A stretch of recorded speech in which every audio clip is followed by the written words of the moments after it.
کہانی کچھ یوں ہے کہ ایک علاقے میں دو بھائی رہتے تھے جن میں ایک کا نام تھا حسیب اور دوسرے کا نام تھا آصف. دونوں کے درمیان بڑی اچھی دوستی بھی تھی, بھائی بھی تھے, رشتہ بھی تھا, مگر دونوں آپس میں دوست بھی تھے. ہوتا ہے نا, بھائی بھائی آپس میں دوست ہو جاتے ہیں, اور یہ بہت اچھا ہوتا ہے. ہمیں اپنے جو دوست بنانے چاہیے نا, ان میں اپنے بھائیوں کو ضرور دوست بنانا چاہیے. اس سے فائدہ یہ ہوتا ہے کہ ہماری دوستی ہمارے گھر کے اندر رہتی ہے اور بہت ساری چیزیں آسان ہو جاتی ہیں. اب یہ دونوں کی عادت کیا تھی کہ بڑا بھائی جو تھا آصف, یہ اپنے چھوٹے بھائی حسیب کو روزانہ رات کو سونے سے پہلے ایک کہانی سنایا کرتے تھے. ٹھیک ہے, تو اب آج بھی دونوں بھائی پہنچے اپنے اپنے بیڈ پر, اور بیڈ پر جیسے ہی پہنچے تو حسیب بھائی نے آصف بھائی سے کہا کہ جی آصف بھائی آج آپ مجھے کیا سنائیں گے؟ تو آصف بھائی نے کہا کہ آج میری کلاس میں ہمارے اسکول ٹیچر نے مجھے ایک بڑا سچا واقعہ سنایا ہے, کیوں نہ میں آپ کو وہی سنا دوں. تو حسیب بھائی نے کہا ٹھیک ہے آپ مجھے سنائیں. تو آصف بھائی نے واقعہ شروع کیا, کہا کہ ہمارے استاد نے بتایا, ہمارے ٹیچر نے بتایا کہ یہ 6 صدی کا واقعہ ہے. تقریباً کتنے سال پہلے؟ 900 سال پہلے. تقریباً 900 سال پہلے کا واقعہ ہے, اور یہ ایک بزرگ کا واقعہ ہے جن کا نام ہے عبد القادر. کیا نام ہے؟ عبد القادر. اور ان کا لقب ہے غوث اعظم. کیا لقب ہے؟ غوث اعظم. غوث اعظم یعنی ہمارے پیر و مرشد حضرت سیدنا شیخ عبد القادر جیلانی رضی اللہ تعالیٰ عنہ کا. واقعہ کچھ یوں ہے کہ ایک بار حضور سیدی غوث اعظم رضی اللہ تعالیٰ عنہ آپ ایک دریا کے پاس سے گزر رہے تھے کہ آپ نے وہاں پر دیکھا کہ ایک تقریباً 90 ایئرز اولڈ بڑھیا, 90 سال کی بڑھیا, وہ رو رہی ہے. آپ کو اس پر بڑا رحم آیا. ضعیف سی عورت تھی, 90 ایئرز اولڈ. تو آپ نے پوچھا کہ بھائی یہ کیوں رو رہی ہے؟ مریدوں نے بتایا کہ یہ اس لیے رو رہی ہے کہ اس کا ایک ہی بیٹا تھا اور اس کے بیٹے کی شادی ہوئی. جس دن نکاح ہوا تو بیٹا اپنی دلہن کو کشتی کے ذریعے اس دریا میں بارات لے کر آ رہا تھا, بارات کے ساتھ لے کر آ رہا تھا. تو ہوا یوں کہ بڑھیا یہاں پر کھڑی رہ کر انتظار کر رہی تھی کہ راستے میں اس کشتی کو ایک حادثہ پیش آ گیا, جس کی وجہ سے وہ پوری کشتی باراتیوں سمیت, دلہا دلہن سمیت وہ دریا کے اندر ڈوب گئی, جس کی وجہ سے دلہا دلہن باراتی وہ سارے مر چکے ہیں. لیکن یہ بڑھیا ہے کہ اس کا دکھ یہ کم ہی نہیں ہوتا.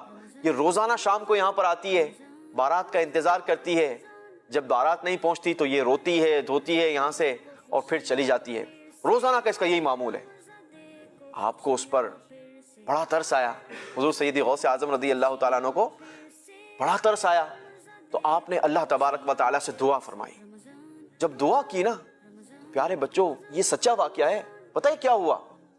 ہوا یہ کہ حضور سیدی غوث اعظم رضی اللہ تعالیٰ عنہ نے ابھی دعا کمپلیٹ کی تھی کہ لوگوں نے یہ دیکھا کہ ایک کشتی یہ دریا سے واپس باہر آ رہی ہے.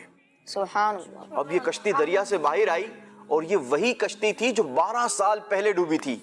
اچھا, اب وہ کشتی تو باہر آئی, ساتھ ہی ساتھ اس میں وہ باراتی بھی موجود تھے, وہ دلہا بھی موجود تھا اور وہ دلہن بھی موجود تھی. اور تھوڑی ہی دیر میں یہ کشتی کنارے تک آئی اور دلہا اپنی دلہن کے سمیت باراتیوں کے ساتھ یہ ہنستا مسکراتا واپس چلا آیا. سبحان اللہ. اب یہ سارے باراتی حضور سیدی غوث اعظم رضی اللہ تعالیٰ عنہ کی بارگاہ میں حاضر ہوئے اور آپ نے سب کے لیے دعائیں دی. اب یہ سارے باراتی خوشی خوشی اپنے اپنے گھروں کو واپس لوٹ گئے. سبحان اللہ. تو یہ ہمارے غوث اعظم رضی اللہ تعالیٰ عنہ کی کرامت ہے. وہ شاعر نے کہا ہے نا, ڈوبی ہوئی کشتی کو نکالا جس میں تھی بارات, زندہ کیا مردوں کو جس نے, وہ ہے تمہاری ذات. تو ہمارے غوث اعظم رضی اللہ تعالیٰ عنہ کو اللہ تبارک و تعالیٰ نے یہ کرامت عطا فرمائی. کرامت اس چیز کو کہتے ہیں ایسا کام جو عادتاً لوگ نہ کر سکتے ہوں. مثال کے طور پہ ابھی یہ 12 سال پرانی کشتی کو ہر بندہ تو نہیں نکال سکتا. جس کو اللہ یہ قدرت عطا فرمائے, جس کو یہ عطا فرمائے, تو اگر ایسی بات کسی ولی سے صادر ہوگی تو اسے ہم کرامت کہیں گے. کیا کہیں گے؟ کرامت. اور اگر کسی نبی سے ایسی بات ہوگی تو اس کو معجزہ کہا جائے گا. معجزہ. کیا کہا جائے گا؟ معجزہ. معجزہ. تو ہمارے غوث اعظم رضی اللہ تعالیٰ عنہ یہ ماں کے پیٹ سے مادر ذات ولی ہیں. آپ جب مدرسے گئے تھے نا پہلی بار، قاری صاحب نے بسم اللہ الرحمن الرحیم پڑھائی تو آپ نے بسم اللہ پڑھی اور ساتھ ہی ساتھ آپ نے 18 پارے سنا دیے۔ قاری صاحب نے فرمایا بھائی آگے پڑھیں، تو آپ نے فرمایا نہیں مجھے اتنا ہی یاد ہے، کیونکہ میری ماں کو اتنا یاد تھا اور میں نے اپنی ماں کے پیٹ میں ہی 18 پارے حفظ کر لیے تھے۔ حضور سیدی غوث اعظم رضی اللہ تعالیٰ عنہ کی عادت مبارکہ تھی کہ آپ جب بھی وضو ٹوٹتا ہے انسان کا، آپ کا جب بھی وضو ٹوٹتا تو آپ فوراً سے وضو فرماتے اور ساتھ ہی ساتھ 2 رکعت نفل نماز بھی ادا کر لیا کرتے تھے۔ حضور سیدی غوث اعظم رضی اللہ تعالیٰ عنہ کی ایک اور بڑی پیاری بات کہ آپ 15 سال تک روزانہ رات کو ایک قرآن پاک تلاوت فرماتے تھے۔ آپ کے بارے میں آتا ہے کہ 40 سال تک آپ نے ایسے عبادت کی کہ عشاء کا وضو فرمایا اور اسی وضو سے فجر کی نماز بھی ادا کی۔ تو اللہ تبارک و تعالیٰ اپنے خاص بندوں پر عنایت عطا فرماتا ہے اور ان کو انعام عطا فرماتا ہے، جیسے یہ کرامت ملنا یہ بھی اللہ کی طرف سے حضور سیدی غوث اعظم رضی اللہ تعالیٰ عنہ کو انعام ہے نا۔ تو ہمیں بھی ایسے بزرگوں کا، اللہ کے ولیوں کا ادب کرنا چاہیے، ٹھیک ہے۔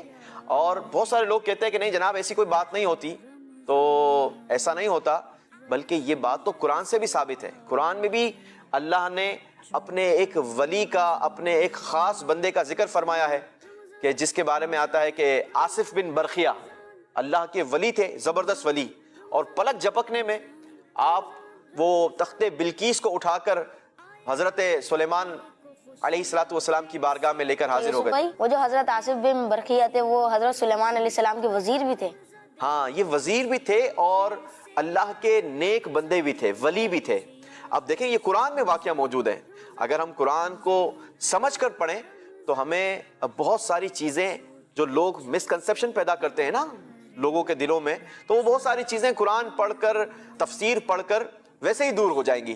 تو ہمیں اپنے بزرگوں کا ادب اور احترام بھی کرنا چاہیے، اللہ کے ولیوں سے دعا بھی کروانی چاہیے۔ ہمیں اس واقعے میں یہ بھی سیکھنے کو ملا کہ اگر زندگی میں کبھی کوئی تکلیف آ جائے، پریشانی آ جائے، تو ہمیں اللہ کے نیک بندوں سے، اللہ کے ولیوں سے دعائیں بھی کروانی چاہیے اور ان کا ادب اور احترام بھی کرنا چاہیے۔ اللہ سے دعا ہے کہ اللہ اپنے نیک بندوں کے صدقے ہم سب کی بخشش اور مغفرت فرمائے اور ہماری ہر مشکل کو آسان فرما دے۔ آمین۔